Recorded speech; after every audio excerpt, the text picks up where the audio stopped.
Shock. Sam Heughan finally resolves unspoken tensions with Caitriona Balfe.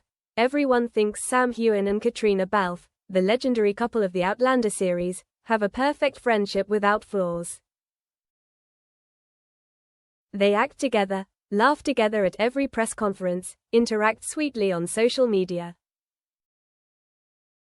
But in reality, like any close relationship that lasts for many years, there are hidden corners that outsiders do not see. Behind the scenes of the 8th and final season of Outlander, a heavy atmosphere hung over the two main characters.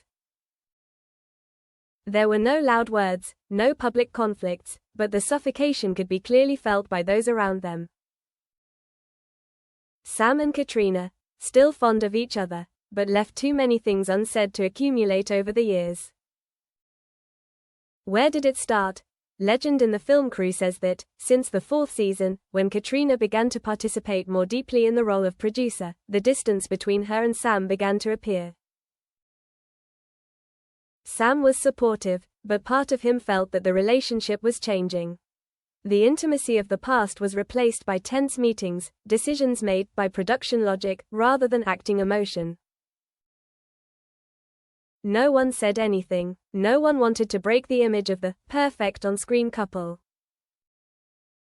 But things reached a climax in an intimate scene between Jamie and Claire, when Sam, according to the script, was supposed to hold Caitriona's hand, looking at her with desperate love, but Sam himself accidentally looked away. The scene was cut.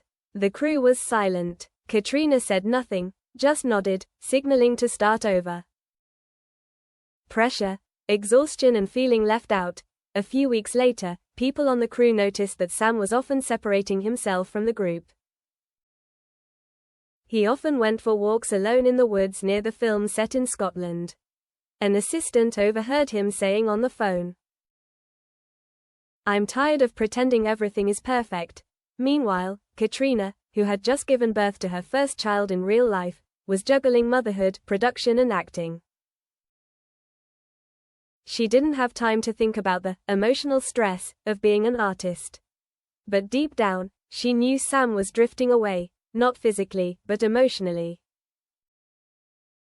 She tried to ask, "Are you okay?" Sam just said, "I'm fine. It's just a lot of work." And so any more honest words were swallowed up. Can the friendship be saved? It was a question they both avoided. Each held on to their own views, defending themselves. Caitriona thought, Sam needs to grow up, understand that this is an industry, not a relationship. And Sam thought, she's changed. She's not the cat who giggled with me on the first tryout. It all came to a head at the final script reading for the final episode. A farewell scene, Jamie and Claire standing by the river, hand in hand, was written with great emotion by the writers. But when Sam picked up the script, he put it down and said bluntly, "I don't think this is right. It's not real anymore." The air was dead. Caitriona looked up at him, her eyes shining with something complicated, not exactly anger, but hurt. For the first time in 8 years, she said something that wasn't in the script. "You said that if you ever stopped believing in this character, you would give up." Sam was silent. Everyone around held their breath. But instead of objecting, he just nodded. After a tense script reading, the crew dispersed earlier than usual. No one dared to speak to Sam or Caitriona, who could sense a brewing storm, not from the cold Scottish weather, but from two friends who had been together for nearly a decade. That evening, the wind blew through the woods behind the set.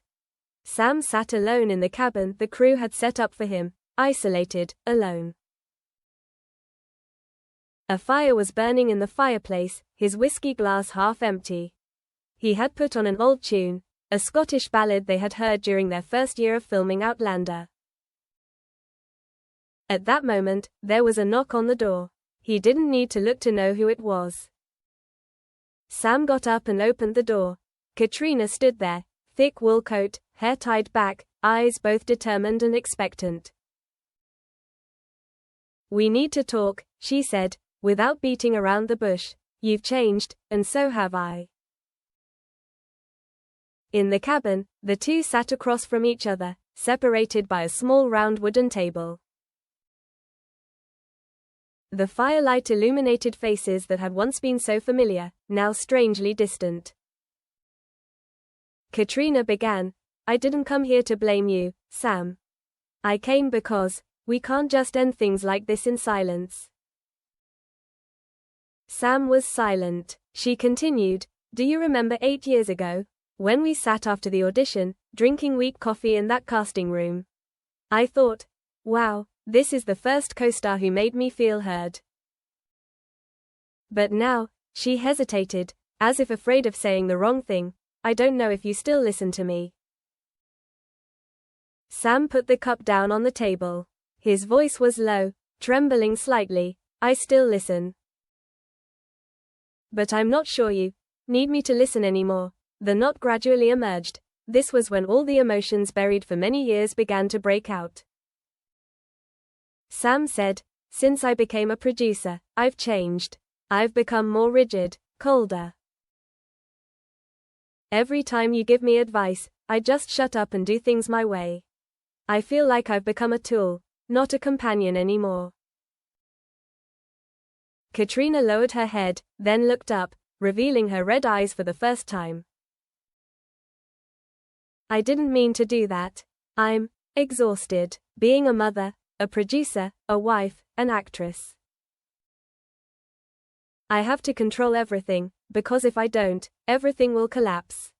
I don't have time to be weak. Not even in front of you. There was a long silence. The room was filled with the sound of the fire. Sam stood up, walked to the window, and looked out at the dark forest, and I'm exhausted too. But instead of talking, I chose to retreat. I left you alone with the burden that I was supposed to share.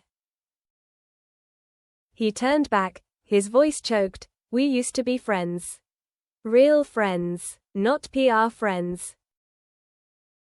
Real friends. But then we let work, pressure, roles, and fan expectations ruin that. Forgive and not turn back. Caitriona got up from her chair, walked to him. She looked straight into his eyes. So what do we do now? Sam looked back at her, for the first time with a gaze that was not Jamie's, but his own, Sam's, who once considered Caitriona a soulmate, a rare companion in the glittering but lonely world of showbiz. Let's start over. It doesn't have to be like before. Just be real. Just stop pretending there's nothing between us. Caitriona nodded, her eyes brimming with tears. Will you forgive me? If I forgive you, Sam replied. And they hugged, not for the camera, not for the audience, not for Jamie and Claire, but for themselves.